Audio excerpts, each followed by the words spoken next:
primeiro passo é esse, entender que é preciso buscar ajuda médica. Quando ele explica, tudo fica mais simples.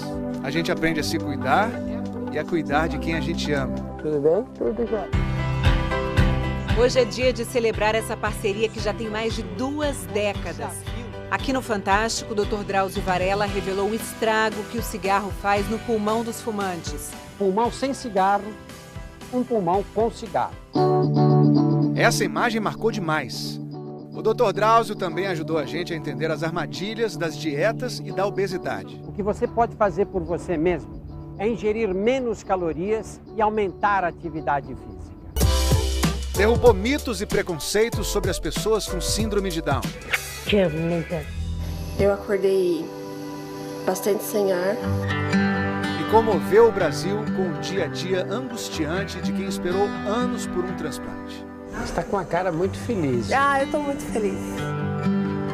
Quantas mulheres se sentiram mais acolhidas quando se viram naquela montanha russa de sensações da menopausa? Agora mesmo estou podendo chorar. E quantas outras perceberam a tempo a importância dos exames preventivos ao acompanhar o tratamento de pacientes com câncer de mama? Eu senti um carocinho do meu seio do lado esquerdo. Dr. Drauzio mostrou que a ansiedade pode virar doença. Que a depressão não quer saber se você é jovem, bonito ou bem-sucedido. Eu tive depressão, uma depressão muito forte. E agora é hora de mergulhar no universo de um outro transtorno mental, que pode passar décadas despercebido e que de inofensivo não tem nada. Olha, amanhã, segunda-feira, é o dia oficial de resolver tarefas. Né? Já tô com a minha listinha, viu? Eu também. Sabe aquela dificuldade que a gente tem de começar um troço chato que vai dar trabalho? A gente fica adiando, mexe no celular, faz qualquer coisa para não enfiar a mão na massa, né? Pois é, mas uma hora não tem jeito. A gente acaba encarando. A partir de hoje, o Dr. Drauzio Varella vai falar de pessoas que sofrem demais com as obrigações da vida prática. Mas não porque elas querem.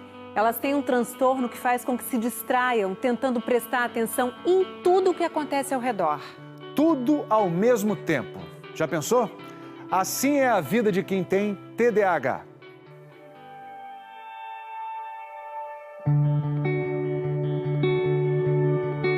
Parece desleixo. Como pode uma casa estar sempre bagunçada? Às vezes as coisas ficam espalhadas no chão, porque a gente deixou um monte de coisa cair no chão e a gente não percebeu.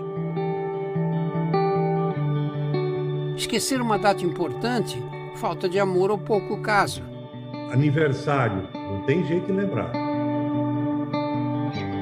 Aniversário de casamento? Ele lembra do seu aniversário? Raramente. Alguns vão dizer que é irresponsabilidade. O meu problema maior é com essa questão de prazos e datas. Eu sou uma pessoa que atrasa para tudo. Uma incapacidade sem solução. Eu tô lendo, eu cheguei no final da página e falo, peraí, o que falou? Aí eu volto aqui um parágrafo. Aí eu falo, ainda não lembrei. Às vezes eu tenho que voltar 2 páginas. Cheguei a pensar loucuras, que eu era burro, que eu tinha algum tipo de deficiência mesmo, que eu não conseguia entender as coisas.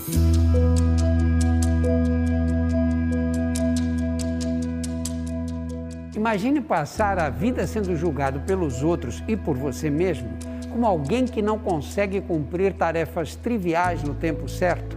A autoestima vai para o chão. E esse é apenas um dos problemas que, segundo estudos recentes, afligem 4,8% da população adulta no mundo inteiro. Bem mais do que pensávamos antes. No Brasil, quase 6 milhões de pessoas entre 18 e 59 anos sofrem do chamado TDAH, o transtorno de déficit de atenção e hiperatividade. Muitas nem desconfiam. Esse adulto já teve, ao longo da vida, diversos outros diagnósticos que não eram TDAH. Eles têm uma chance maior de estarem desempregados ou terem passado por vários empregos anteriores. Os adultos com TDAH também têm um índice de divórcio muito maior, né, do que os indivíduos que não têm TDAH. eles também têm mais abuso de álcool, têm mais tabagismo, têm mais uso de substâncias ilícitas e têm mais acidentes. Na série que começa agora, você vai entender o que é TDAH e por que a falta de um diagnóstico pode causar tantos problemas. Vai descobrir também que existem muitos caminhos para aprender a conviver com esse transtorno, lidando melhor com as relações pessoais e a vida profissional. Tudo ao mesmo tempo.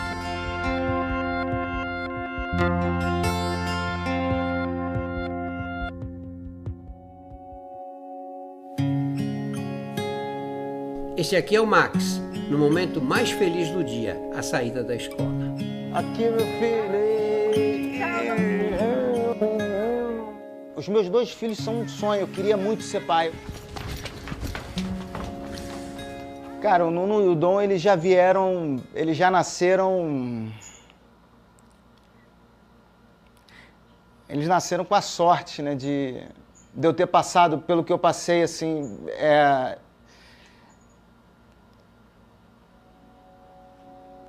É muito bom saber que qualquer problema que eles tenham de psicológico ou psiquiátrico, eles não vão sofrer o que eu sofria. A promessa é de quem se sentiu injustiçado na infância. Muita crueldade na escola, uma professora pegar uma criança com déficit de atenção e, tipo assim, e castigar ela por conta daquele comportamento que ela nem sabe, cara.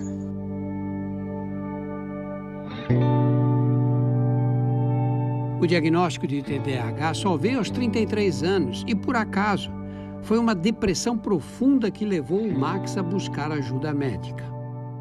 Muito frequentemente, Drauzio, o que acontece é que o adulto procura tratamento porque ele está com depressão, está abusando de álcool, ou então já está no 3º casamento e o outro casamento também não está dando certo. Casei umas 3 vezes antes de ter os meus 2 filhos do meu último casamento. Cara, dava certo até um certo ponto. Depois não dava. Como é uma coisa crônica, ela vai se aprofundando, né? E vai chegando num ponto que você perde o controle, né? Ele procura ajuda por um monte de problemas e quando o médico investiga mais detalhadamente o histórico dele, descobre que o indivíduo é portador de TDAH. É fácil imaginar crianças com o transtorno de déficit de atenção e hiperatividade. Nós ainda vamos falar muito delas. É aquela menina ou menino que não para, parece que tem o bicho carpinteiro, ou então vive no mundo da lua. O TDAH atinge cerca de 5% de todas as crianças. E uma pesquisa divulgada agora em agosto revela que na imensa maioria dos casos o transtorno persiste na vida adulta em maior ou menor grau. Nesse estudo, 570 crianças foram acompanhadas com TDAH dos 10 até os 25 anos, sendo avaliadas extensamente a cada 2 anos. E o que se viu, Drauzio, nesse estudo? Que a permanência do diagnóstico foi de 90%. Apenas 10% das crianças tiveram uma remissão total dos sintomas, ou remissão definida como ausência de sintomas significativos e ausência de prejuízo em pelo menos 2 avaliações consecutivas. Muitas vezes os sintomas do TDAH, Drauzio, eles são confundidos com traços de personalidade. Então, coisas do tipo, se se importasse comigo, se me desse valor, não teria esquecido o meu aniversário, ou a data do aniversário do nosso casamento, né? Na verdade, a pessoa é esquecida mesmo, por um monte de coisas, não só para isso. É como se a cola que fixa os lembretes mentais estivesse fraca. Nem os eventos recentes escapam. Se você me perguntar o que você comeu no almoço, eu não lembro. Eu tenho que parar agora, pensar, e ainda assim eu vou ficar na dúvida, porque eu não sei se foi de hoje ou de ontem.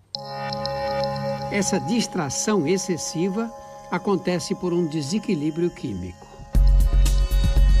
Dentro do cérebro, nós temos cerca de 100 bilhões de neurônios que se conectam entre si e formam redes complexas, para que a gente consiga, por exemplo, enxergar, falar e executar uma infinidade de ações.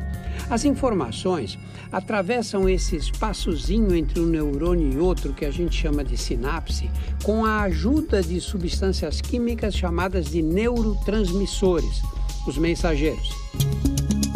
Nas pessoas que têm TDAH, 2 neurotransmissores importantes, a dopamina e a noradrenalina, não desempenham direito essa função em algumas regiões do cérebro, principalmente numa área importantíssima que é o lobo frontal, a nossa central de comandos. Com isso, o lobo frontal não consegue enviar as suas mensagens para o resto do corpo. Fica muito difícil se concentrar, isso é, prestar atenção naquilo que a gente precisa prestar atenção, controlar o nosso comportamento. Também ficam prejudicadas as capacidades de planejar, organizar, administrar prazos, cumprir tarefas até o fim e controlar impulsos ou pensamentos invasivos, às vezes irrelevantes. É como se eu tivesse uma orquestra e tivesse um maestro. E o maestro não está funcionando muito bem, então fica aquela confusão,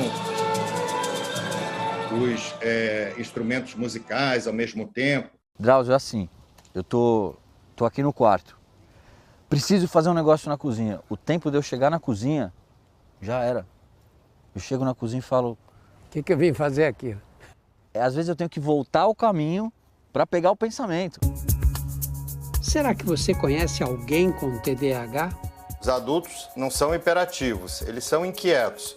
Aquele sujeito que não consegue ficar sentado muito tempo, fica balançando as pernas, troca de assunto toda hora, ele não espera você fazer a pergunta, ele já está respondendo antes de você completar, ele é mais impulsivo. E os sintomas secundários? Ansiedade, baixa autoestima, depressão, dificuldade de relacionamento. O cantor Fiuk, que o Brasil seguiu de perto neste último BBB, tenta levar com leveza o transtorno descoberto na adolescência. Vou sair de casa. As pessoas estão me esperando voltar porque elas sabem que eu vou voltar porque eu esqueci coisa. Então saio, opa, minha carteira. Opa, meu celular. Hoje eu dou risada. Hoje eu volto e falo, não vou voltar mais uma, hein? Se eu voltar vai ser só mais essa. Mas quem nunca esqueceu alguma coisa na hora de sair de casa e teve que voltar? Acontece com todo mundo. Uma distração aqui, ali, é como uma garoa, não chega a atrapalhar ninguém. O que caracteriza o TDAH, como aliás qualquer transtorno mental, são a intensidade e a frequência com que os sintomas ocorrem. Prejuízos constantes na vida da pessoa. Só que esses contratempos parecem pequenos comparados à angústia de uma depressão ou uma síndrome do pânico. Então a pessoa vai levando e assim passam-se meses, anos e até décadas. Também, como em qualquer transtorno mental, não existe um exame de sangue nem de imagem que identifique o TDAH. O profissional que deve ser procurado imediatamente é o profissional médico, né? De preferência o psiquiatra, neurologista ou neuropediatra, porque o diagnóstico é um diagnóstico clínico. No nosso site você pode fazer um teste para entender se a sua desatenção merece ser investigada. Nós temos no Brasil grupos de apoio, né, gratuitos nas principais capitais do nosso grupo de voluntariado. E esses grupos de apoio, nós recebemos em média 40, 50 famílias por semana, que são mediadas por um médico e um psicólogo. Para os adultos, o diagnóstico, mesmo tardio, traz grande alívio. Foi uma libertação, cara. Foi uma libertação.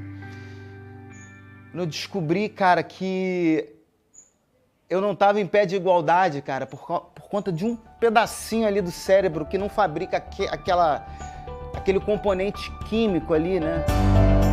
A partir do domingo que vem, as técnicas de quem aprendeu a usar o TDAH a seu favor. Fiz 2 faculdades ao mesmo tempo. E além das 2 faculdades, eu fazia o curso da Petrobras. Cara agitado mesmo, ele tá louco. Se tiver alguém TDAH, sou eu. Você vai saber como deve ser feito o diagnóstico em crianças e adolescentes e os tratamentos indicados pelos especialistas. Até lá!